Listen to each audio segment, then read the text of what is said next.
Hi everyone, good afternoon and welcome to my live tutorial.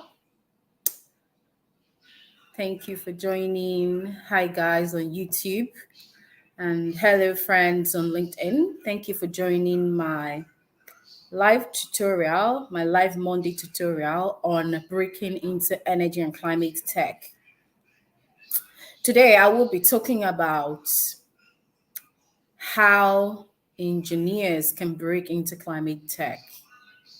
Hello, thank you for joining. And if you're watching a replay of this video, I'd like to thank you, and I'd like you to leave comments for me on the chat box if you have any questions. My name is Glory Ogribo. I'm the founder CEO of Renewable Energy Technology Training Institute, which is training the new generation of workforce for the emerging renewable energy space. There's a lot of investment coming into the renewable energy space because of climate change and especially because of electricity access. And I'd like to point out that in Africa, access to electricity is urgent, is an urgent issue, and it's beyond solving climate change. It's more of an issue, a matter of urgency, right? Because entire economies depend on electricity access to thrive. But in the face of climate change, how do we do this and how do we ensure that all hands are on deck? How can engineers, how can people in every profession? I wrote a post with Business Day talking about how people in professions like finance sectors, legal profession, down to the local people on the street, traders, welders, VCs, investors, how can these people ensure that we have a livable climate? So today we will tackle one profession, and it's going to be a very short tutorial. Today we're going to be looking at how engineers can make a difference, right? We know engineers to be the handsmen, the people who fix our world, the people who do impossible things to ensure that our world is working, right? We have engineers who go under the road to fix a leaking pipe, engineers who climb on the roof to install solar panels. We have engineers who build the skyscrapers that you know, who build the houses that you know today. But how can they integrate the fact that we need to have a livable climate into their work? So today I'll be sharing my screen and I'll talk about 4 strategies, 4 ways how engineers can advocate for a better climate. Please share this video if you're watching. Just share it to your friends and network so that more people can join, so that more people can get to learn these strategies and they can begin to practice it. The whole goal is for you and I to make a difference for our world. I'd like to tell you that in our world, we're nearing what is called a tipping point. A tipping point means the point of no return, the point where the earth will warm so much that we can no longer reverse impacts of climate change. Climate change is happening because due to human activities, we are adding more greenhouse gases to the atmosphere, especially carbon dioxide and its several variations. Right, we are adding these greenhouse gases to the atmosphere because of our activities for electricity, for energy. Now, if you participated in my last tutorial last week, you would see that energy is the major area, major field where we are adding more of these greenhouse gases to the atmosphere, because energy is the force of life, right? Everything requires energy, and to generate this energy requires using resources, right, that are fossil powered. Now, those resources, those fossil fuels mainly like coal, oil and gas, and coal, oil and gas, yes, coal, petroleum and gas. And then from oil and gas, petroleum, you get all sorts of other forms of smaller energy and other types of products. Now, these products, these fossils, are called fossils because they are dead plants and animals. They are not meant to come back into the atmosphere. The only type of greenhouse gases that should be in the atmosphere are the ones that are naturally there, that has been put there by the earth and by nature, right? Now, there are greenhouse gases that has been put there by nature. Those are the ones that ought to be there. Those are the ones that we even breathe out. Human beings breathe out carbon dioxide. We get methane from landfills, right? But now the ones that we are adding to the atmosphere is the ones that is causing this change because of the amounts that we're adding it in. Right. So it's very important to um, to figure out how we can make a difference. And today I'll be talking about a specific profession, engineers. I'll be talking about engineers today, and I will go ahead to share my screen. I wanted to share that little brief about climate change so that you know what is going on in our world. When we burn fossil fuels, we add more gas to the atmosphere, and these gases serve like a blanket on the earth. What happens when you add more CO2 to the atmosphere is that it gets stored in the atmosphere. It never goes anywhere. I know that I say this a lot in my classes, that greenhouse gases trap heat in the atmosphere.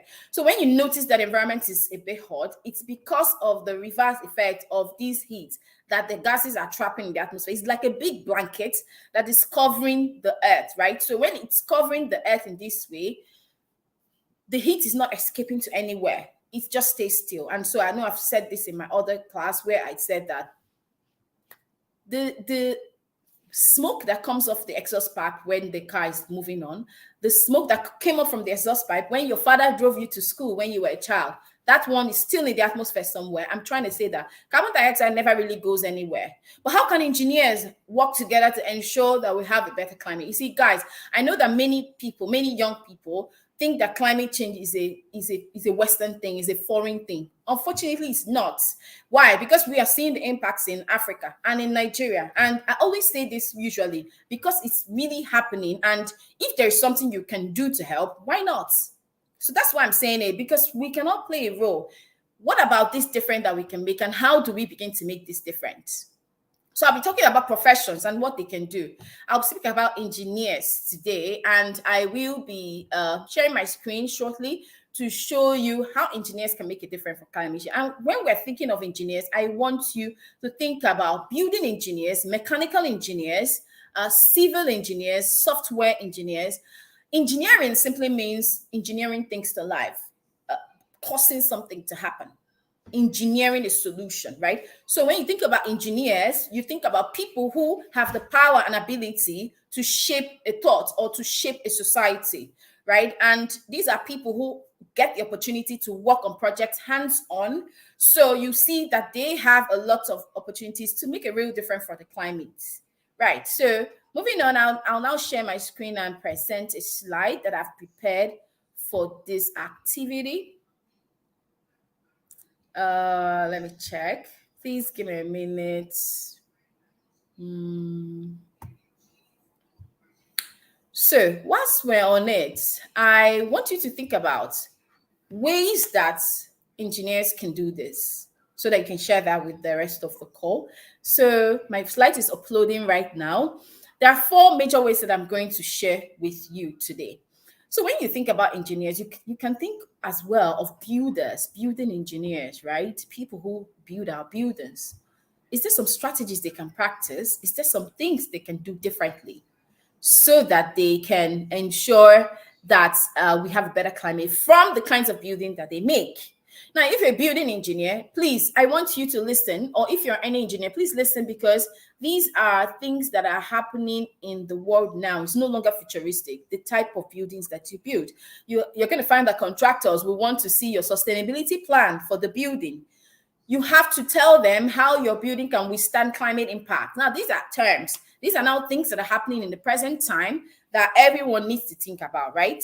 So it's very, very important that as you are working as an engineer, you think about a sustainability plan. It helps your contractee. I really don't know the English word for that. The people who have hired you to know that you're thinking of the future.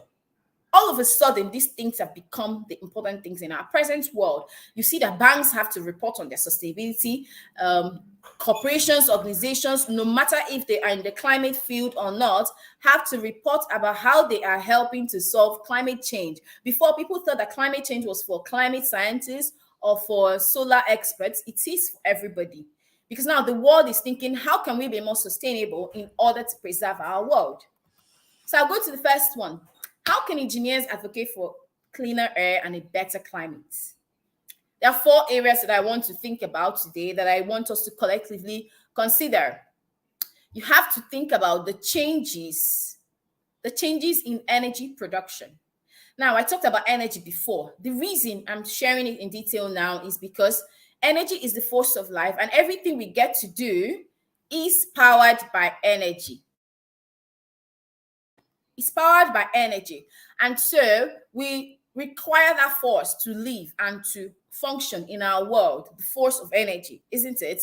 And so how is this energy produced?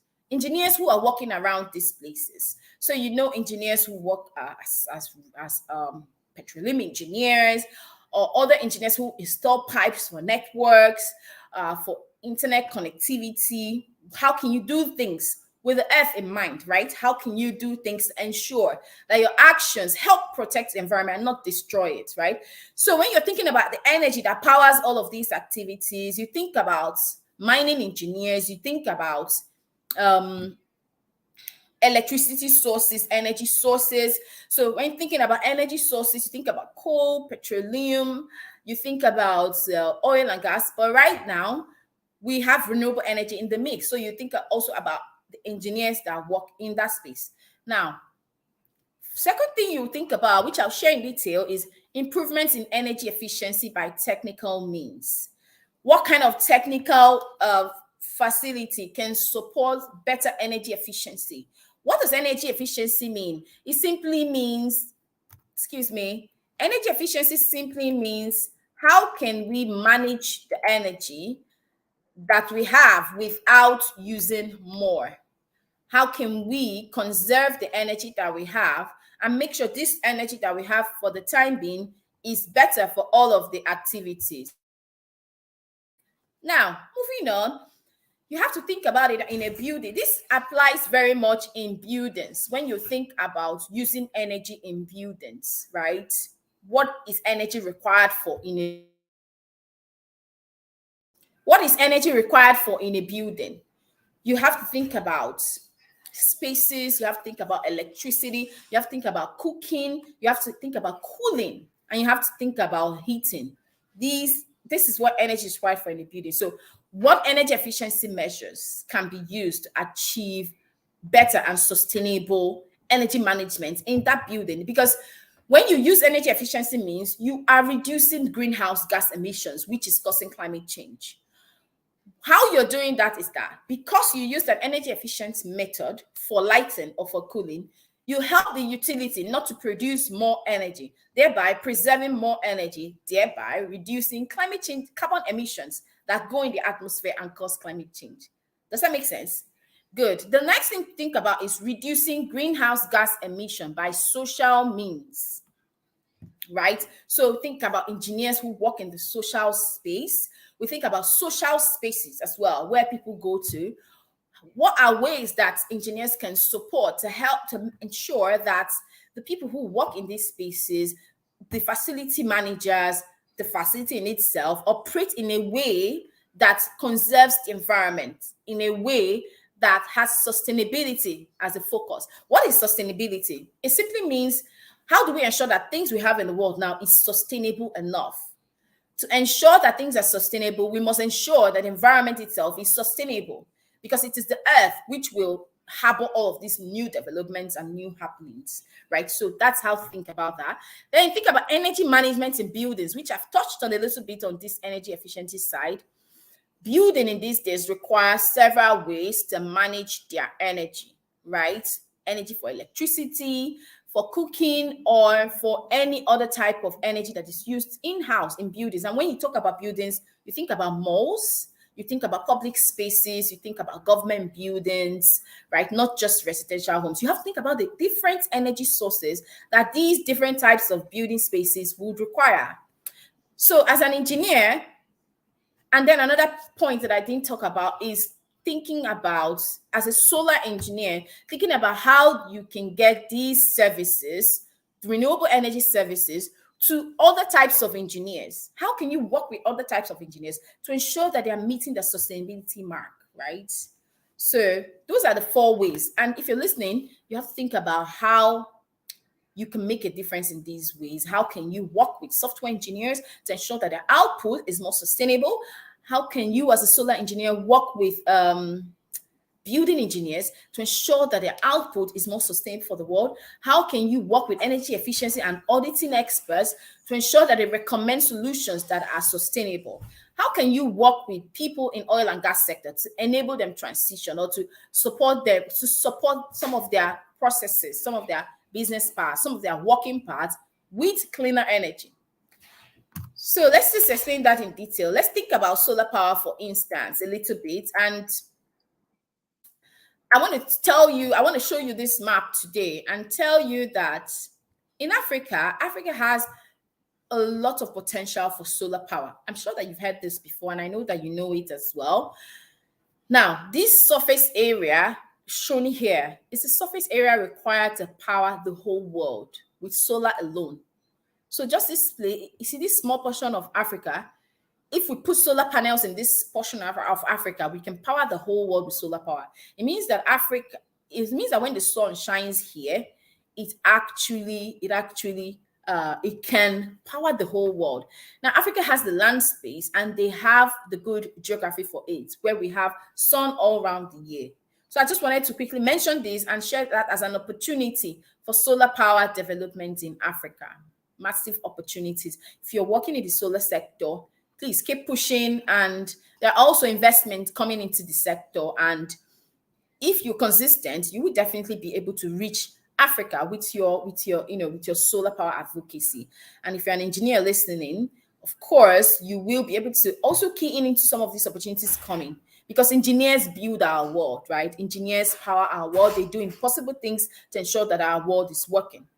Now, thinking about the details of what I talked about here in this slide, we're going to check differences, change in energy production.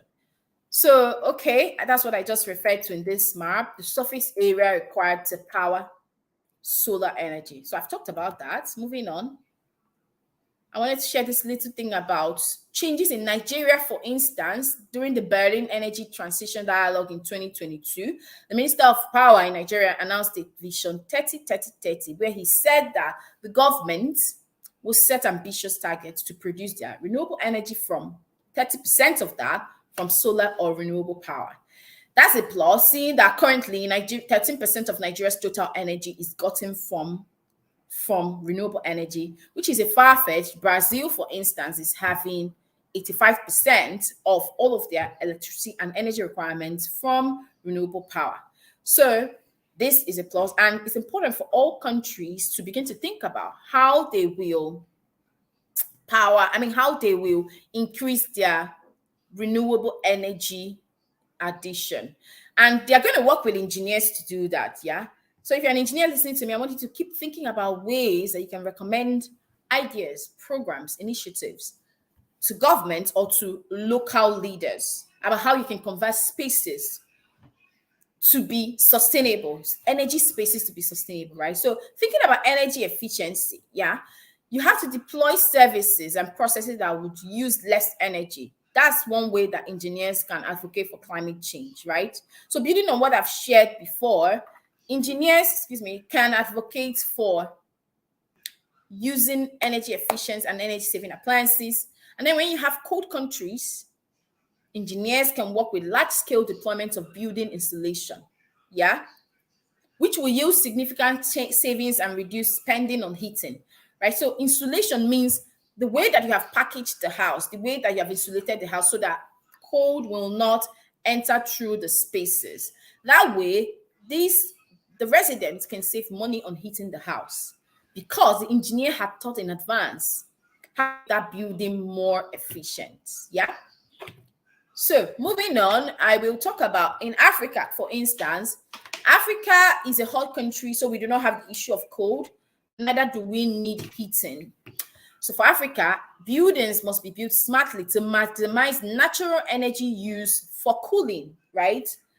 Natural energy use for cooling. So builders or engineers in Africa can look at the unique weather of Africa or the different countries and build their homes according to that way, so that the residents will not need to use a lot of cooling, right? So maybe they can maximize the use of the cooling spaces that have been made in the house in the first place.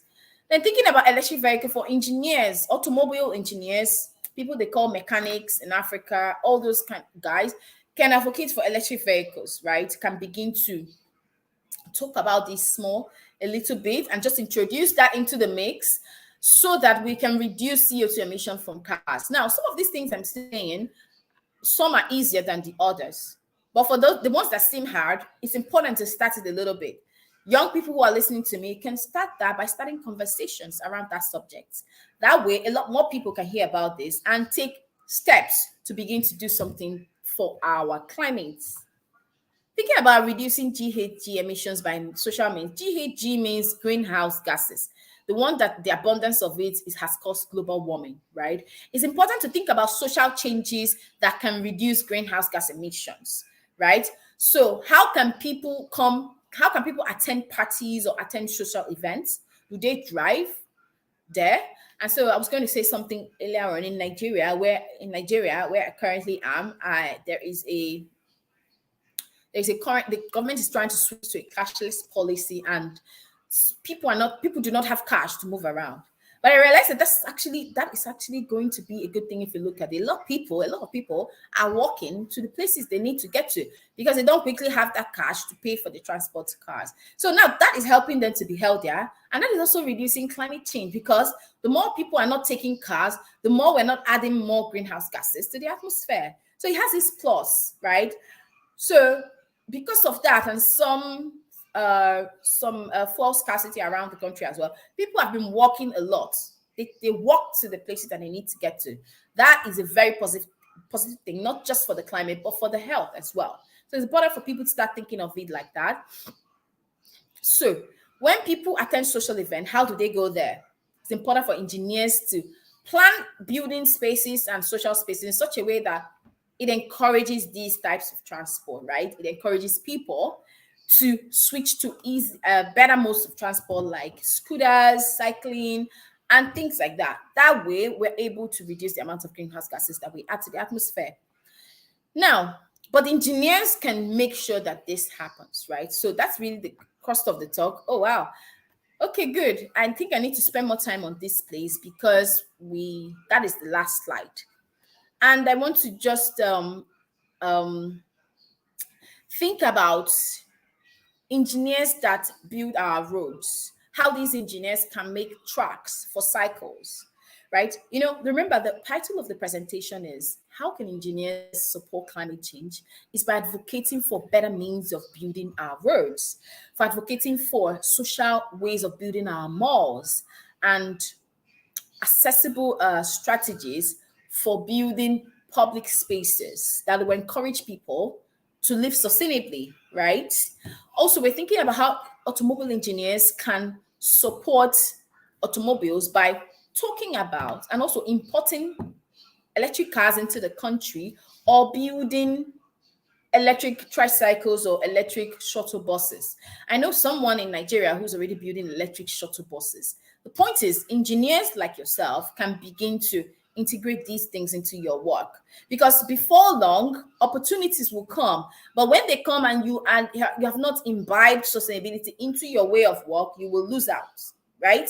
So that's why it's very important that whilst you're working now, you begin to think about ways that you will reduce the greenhouse gas emissions as an engineer.